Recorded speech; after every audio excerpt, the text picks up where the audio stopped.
27, which is the ants, right? The ants. That's sorry, I really don't know how to pronounce the name of the surah, right? And it doesn't matter, because language is language. What matters is your acts of righteousness, right? Any additional knowledge is simply a bonus, is simply an add-on, right? Any additional knowledge to right action, to righteousness, is simply a bonus. It's simply a bonus or add-on to your acts, right?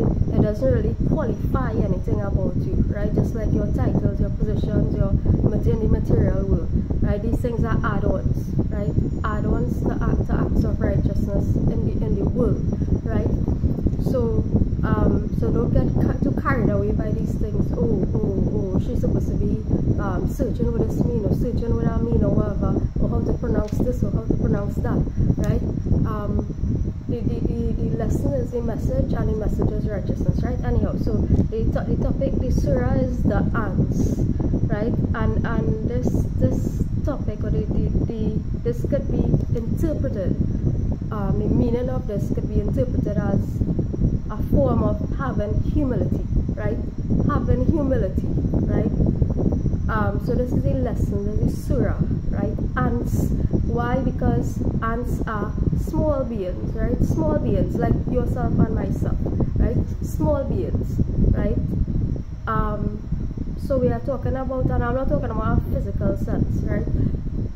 Small beings meaning making ourselves small in the face of God, right? Or God making us small through acknowledging His existence, right? So let's go. These are the verses of the Quran, or recitation of verses of the Quran, which is a book of clear guidance, for those who and a bringer of good tidings for believers, right? So the book is identified as clear guidance, right, and good tidings for those who believe, right? Those who establish prayer, give zakah or charity, right, and are certain in their faith. So this surah, the chapter talks about faith, and it says that in my presence, meaning in the presence of Allah, in the presence of God, right? Messengers, people who deliver a message, right, which could be anything, online, here in person, wherever, in Allah's presence, there's no need for anybody to fear, right? People have a misconception, misinterpretation of Allah, or use Allah, or use the name of Allah in a wrong way, right? Or misinterpret, or are misguided, right? Or misinterpret, or are misguided regarding Allah, right? Regarding the name Allah, even words like jihad and so on, which is simply striving in the cause, right? So in the presence of Allah, there's no need to fear anything or anybody, right? He or she who does wrong then substitutes good after evil. Indeed, I am forgiven and merciful, right? So God is saying that he who wrongs and then acknowledges that he wrongs, right? Now this doesn't mean you are aware that you're doing wrong in the first place and you still do it, right? It means out of ignorance, right? Out of ignorance you do wrong, right? And then you recognize the pattern in your wrongdoing and you cut it off, right? You recognize your own wrongdoing, right? So people are given what, chance after chance after chance after chance. The universe gives us chance, and as I was explaining in my last videos, until what? A grand shake-up, right? If you persist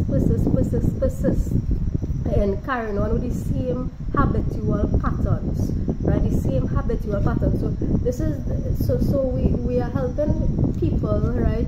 We are helping people to recognize patterns, right, in our behavior, whether it's personal behavior or collective behavior.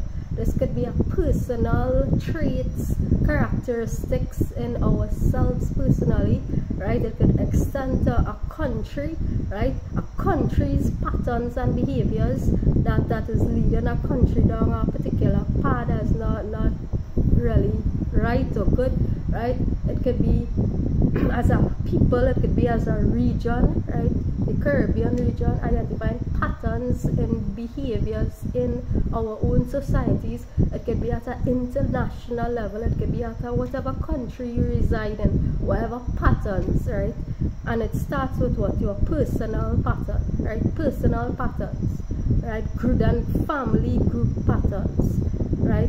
And school patterns, right? Workplace patterns. The patterns in there that are very much damaging or destructive, right? To self, to society, right? To others in society, to the world at large, right?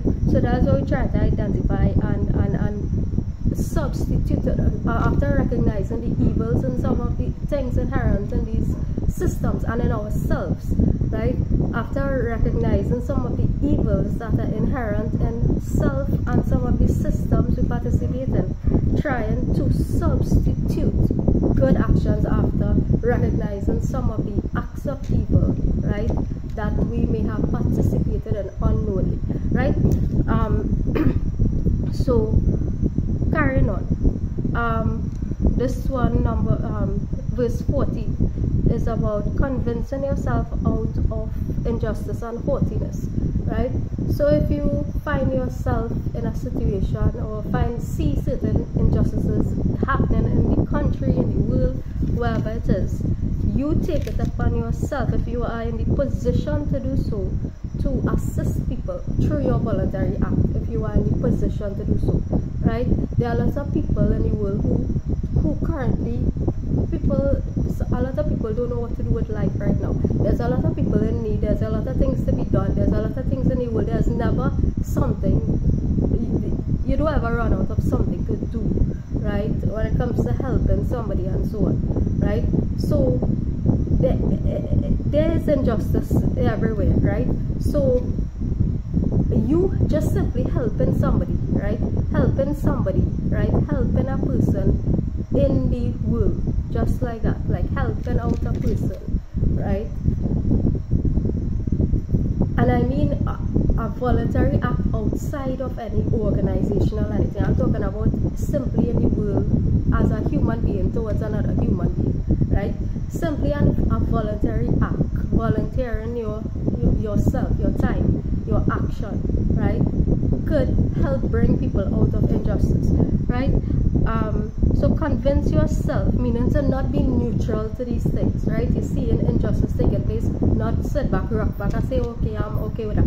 Even if it's one person you help, even if it's in some small way, right? If you cannot do things on a large scale, you cannot do things on a large scale. Majority of us cannot do anything on a large scale to massively impact the world in any grand way, right? But just you and your setting, right? And whatever you could do, right? Do it, right? So convince yourself out of haughtiness, right? And this is what I studied the chapter is about. The title is the ants, and I interpret that as being humble, and this is confirmed in the chapter itself, meaning to do not be in the sight of Allah haughty, right? Do not carry on with a haughty attitude, a haughty behavior, right, in the sight of Allah, because this will not be pleasing in the eyes of Allah, right?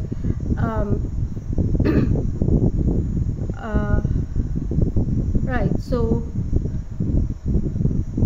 be grateful for your favor which you have been bestowed upon, which has been bestowed upon you and your family members and so on, right? And do acts of righteousness which Allah approves of.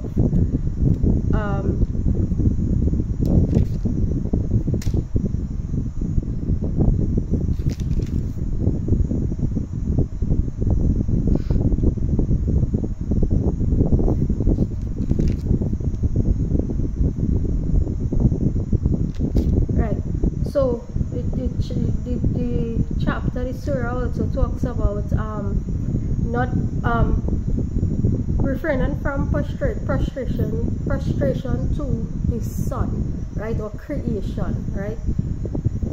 Through your acts of righteousness, you prostrate to Allah itself, right?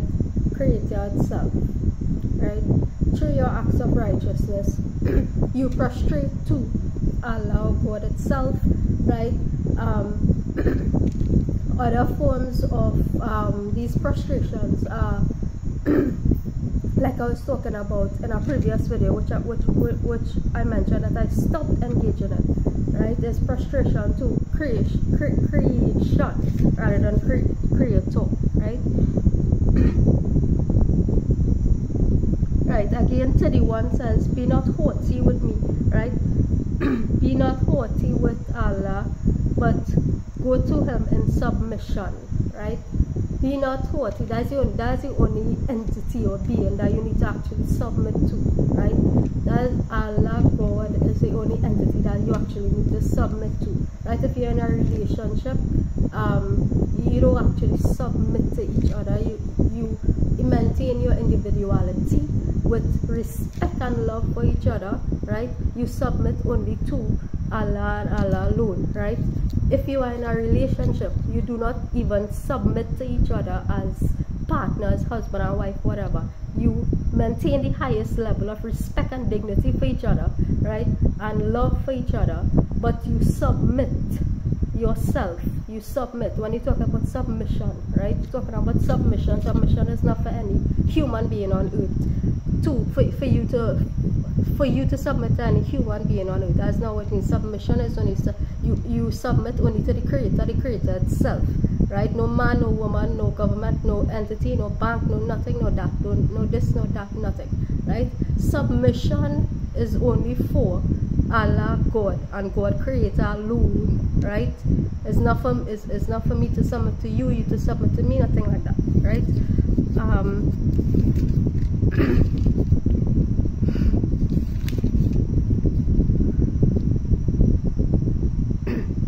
Reminder to just be grateful. Excuse me if my voice sounding or my voice sounding a little off. I've been suffering from the flu virus, whatever it is that's going around right now, right?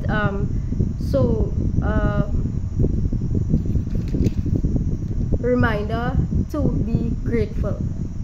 Gratitude, right? Allah doesn't really need your gratitude, right? Allah, God, exists, right? It's self-sustaining, right? Doesn't need your gratitude, right? So when you are grateful what? Only for the benefit of your own soul, right? You are grateful for the benefit, for your benefit, right? Allah is free of need. It's free of you giving thanks, so you're not giving, you give thanks, you don't give thanks. It doesn't impact Allah, doesn't impact on God, right? It doesn't faze Allah, right? These things are things that faze you and I, right? You do something for somebody, they're ungrateful for it. We feel a little thing in our heart, you know, I give this effort, I gave out this effort, and I even get thanks, I even get nothing, right? Those are human emotions, right? Those are human feelings that we feel, right? But when it comes to Allah, right, Allah is neutral to these things, doesn't need to hear you or thank you. When you are grateful to Allah, right, Allah blesses you because you are benefiting your soul, right? But it has no impact on Allah itself, right? Free of need, right? Free of need and generous, right?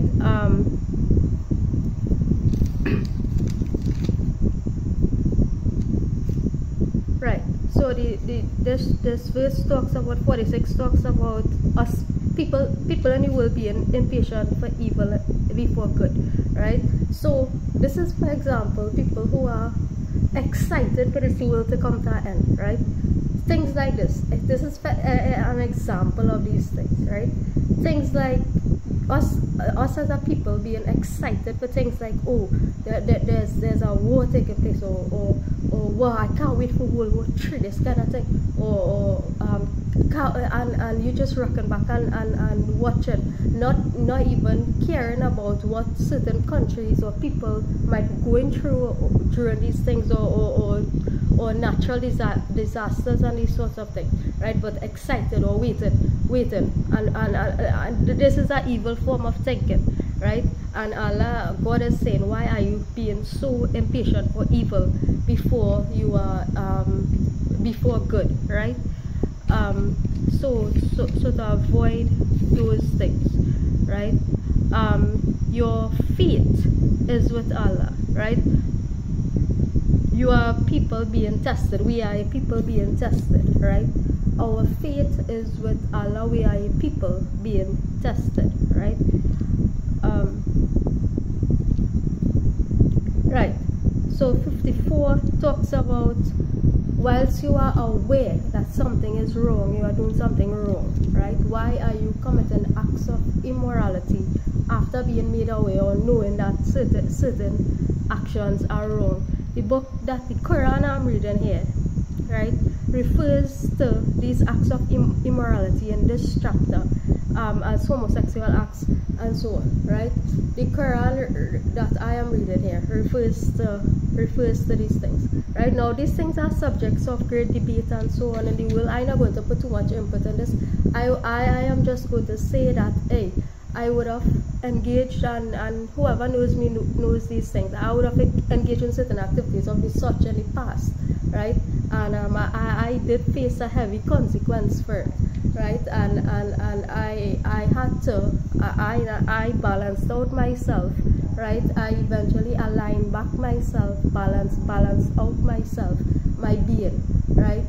From engaging in certain activities that, even whilst I was engaging in it, as the book say, right, there was, I wasn't truly 100% free, even, right, in engaging in certain acts of such, right, because a part of me still felt, hey, that something is wrong here. But people might think this is what, like, cultural conditioning or something, which is why I felt as though something was wrong, right? But from a moral standpoint, I'm referring to as well, right? Even during those moments, I was like, hey, something is not wrong here, or something not feeling right here, right? So again, this is just me, right? And I don't want to input and say, hey, this is XYZ, this is right, wrong, and this is no fire burn this one and that one because this person homosexual, that or whatever, and these kind of hard and fast rules or whatever. Use your intuition, be guided, right? As I say, read the book, right? And this is information that I directly receive, which I'm sharing, right? Like I say, I don't hold back. If something comes to me and it's beneficial, right, I will share it, right? So I've read this book, this is the fourth reading, right? The information that came to me, right, is that to read the book 3 times with sound judgment, right? The reason I'm reading it 4 times is because I'm teaching it here, right? But if you are just reading it and not teaching it, or like to align back yourself from whatever deeds that you've done wrong, right? And to bring back alignment and balance and harmony back to your system for sound judgment, right? To read the book, right? To engage the material, to read the book, right? Now I went through hell and back to read the book, right? Especially during the second and third reading and so on, right? Hell and back, right? So it's up to you, right? Because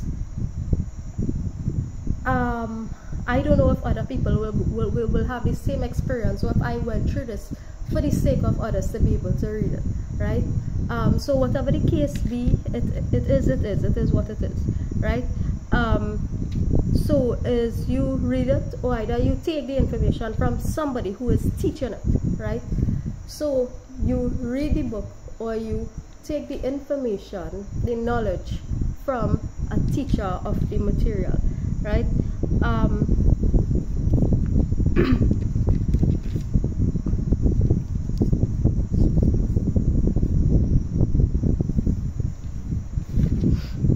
Right, so 59, the chapter, the surah is asking for, is praising Allah and saying, and asking for peace to be upon his servants, right?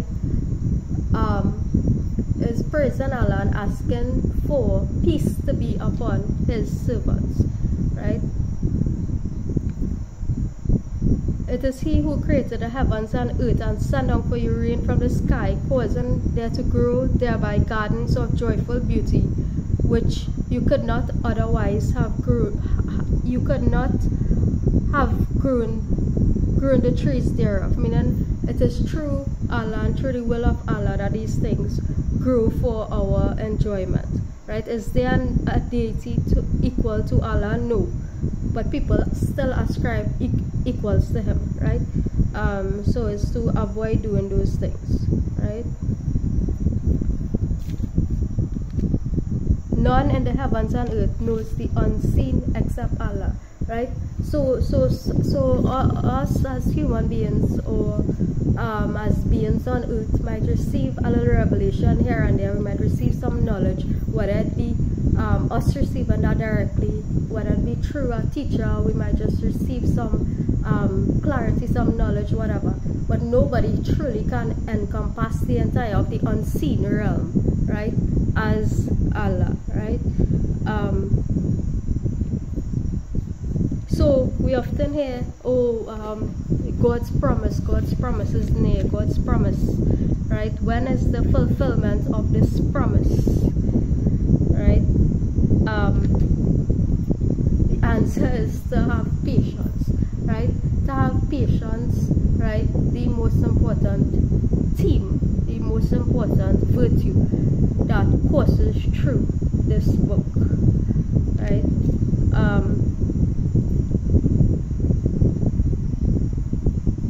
Allah, God, is the possessor of bounty for people, but most are not grateful. So it's emphasizing these 2 points: patience and gratitude, right? Patience and gratitude, patience and gratitude, right? There is nothing concealed within heaven and earth, right? There is nothing concealed within heaven and earth, right? And this is guidance and mercy for believers, right?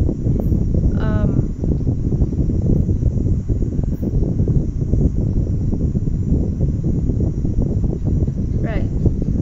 So, miracles. Are there miracles? Are there something like miracles? Walking on water and all these things, right? You will not make the deaf hear, nor will you make the deaf hear the call, right? When they have turned their backs retreating, right? Meaning that approach God or Allah with effort in your deeds, right? With effort in your deeds, right? Meaning that do not be, meaning that you have to put attention, effort. You have to put attention, effort. There is nothing like a grand miracle, like walking on water or something like that, right? You need to, or these things shouldn't have to happen for you to recognize, hey, that God exists, right? You shouldn't be waiting for somebody to give birth through immaculate conception, or for somebody to walk on water for you to say, hey, there is a God, right? That's not how life works. That is not how God intends for life to work, right? You should not be waiting for a grand miracle or somebody descending from the sky, right? For a second coming of an evolved being to come on earth, descending, and you seeing this being descending on earth, or walking on water, or getting pregnant without sex, right? To say, hey, God exists, or a creator exists, right? You should be able to see these things by what? Waking up and seeing the sunlight, right? Feeling the joy when the rain falls, right? A little drizzle of rain, right? Seeing a flower, the beauty in a flower, right? These are the things that Allah points out, that saying, hey, this is the beauty of my creation. These are the miracles of my creation, right? These are the miracles. These are the small miracles of my creation, right? These are the big miracles of my creation, right? It doesn't. People are waiting for what, right?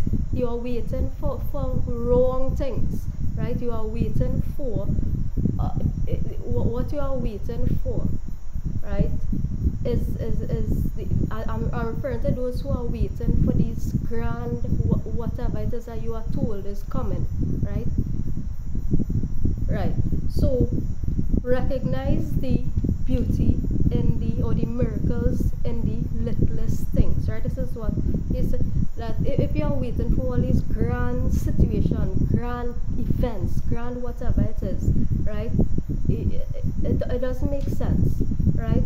It makes you part of, you are making yourself part of what was called, what I call metaphorically deaf, right? Metaphorically deaf, metaphorically blind, right?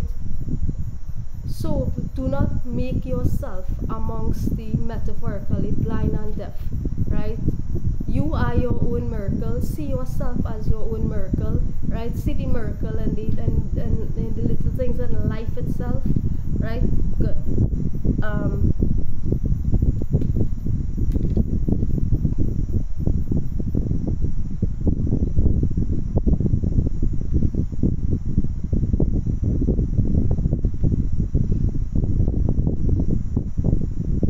Because life itself is sacred, right?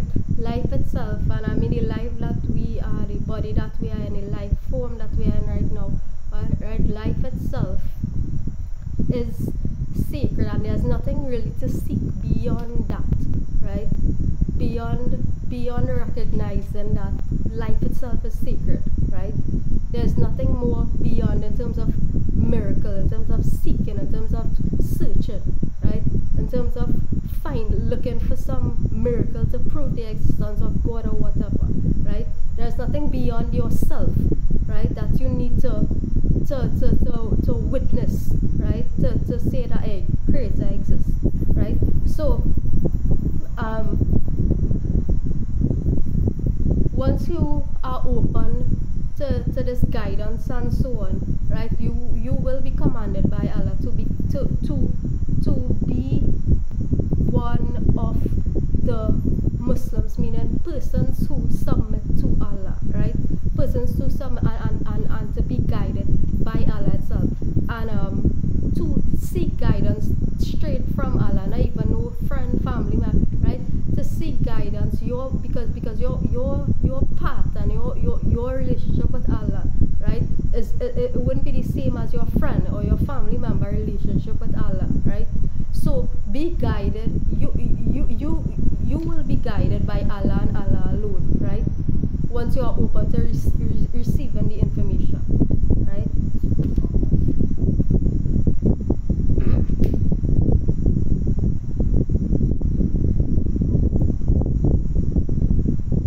And then even further, if you open your heart enough to it, right, you will be permitted to even share the information.